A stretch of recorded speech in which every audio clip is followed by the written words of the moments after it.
Assalamualaikum sahabat semua dimanapun berada. Salam jumpa dengan saya Yudianto di channel Spirit Milenial. Yeay.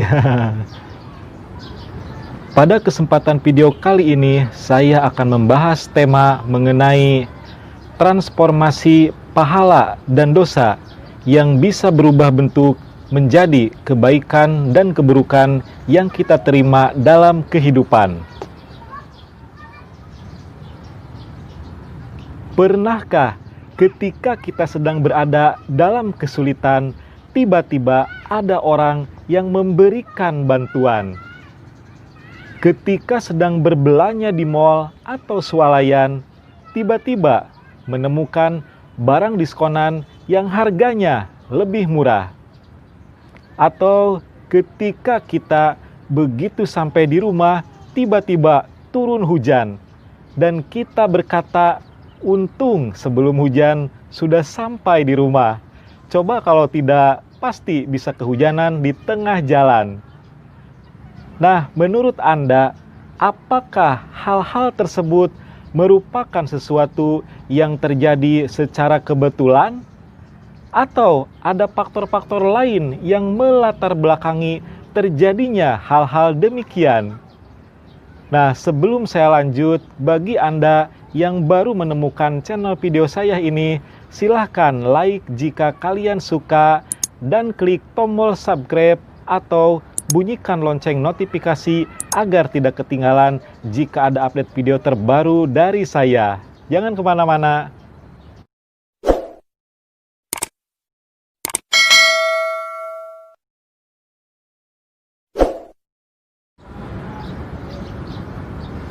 Ada yang mengatakan kalau dalam hidup ini tidak ada sesuatu yang terjadi secara kebetulan.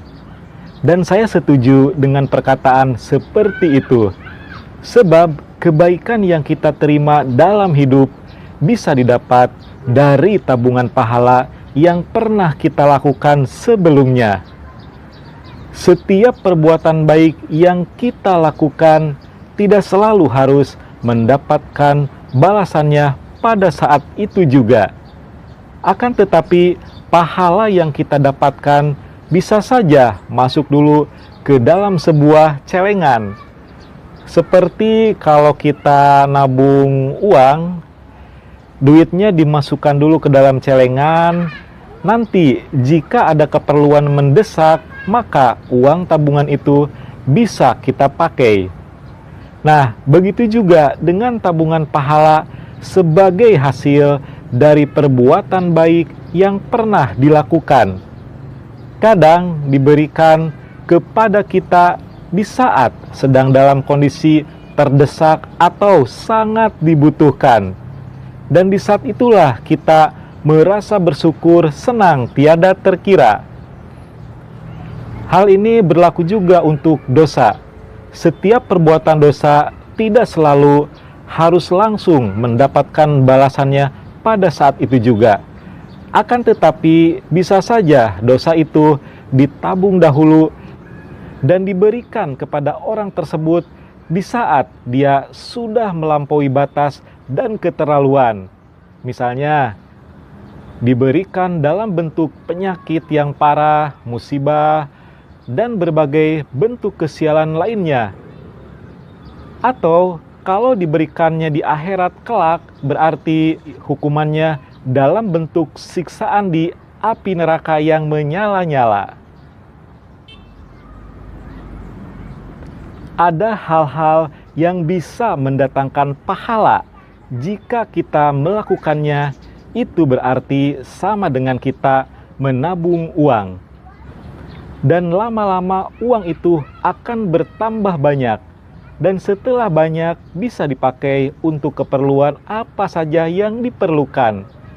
Begitu juga dengan tabungan pahala, bisa dipakai untuk keperluan hidup di dunia, berupa kebaikan-kebaikan atau keberuntungan yang kita terima dalam hidup.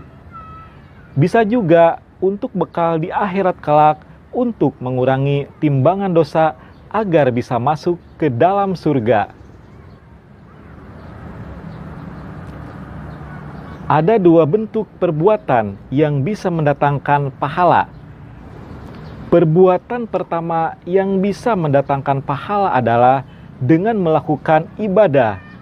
Kalau seorang muslim melakukan ibadah sholat 5 waktu, sholat sunat, puasa Ramadan, puasa Senin Kemis, berzikir, atau amalan ibadah lainnya sesuai syariat yang sudah ditentukan. Perbuatan yang kedua yang bisa mendatangkan pahala adalah berbuat kebaikan kepada sesama manusia, seperti bersedekah, membantu dan menolong orang yang membutuhkan, melakukan hal yang mendatangkan kebaikan dan manfaat, atau bisa juga memberikan makan atau minum kepada hewan yang sedang haus dan kelaparan. Pahala dan dosa itu kalau diberikan di dunia akan datang sebagai kebaikan dan keburukan dalam hidup. Akan tetapi jika dibalasnya di akhirat kelak, maka akan diterima sebagai surga atau neraka. Pada kesempatan video kali ini, hanya itu yang bisa saya sampaikan. Jika ada yang benar, semata-mata datangnya dari Allah semata. Dan jika ada yang salah, datang dari saya pribadi. Akhir kata, wabillahi taufiq wal hidayah. Wassalamualaikum warahmatullahi wabarakatuh. Sampai jumpa lagi di video selanjutnya. Salam.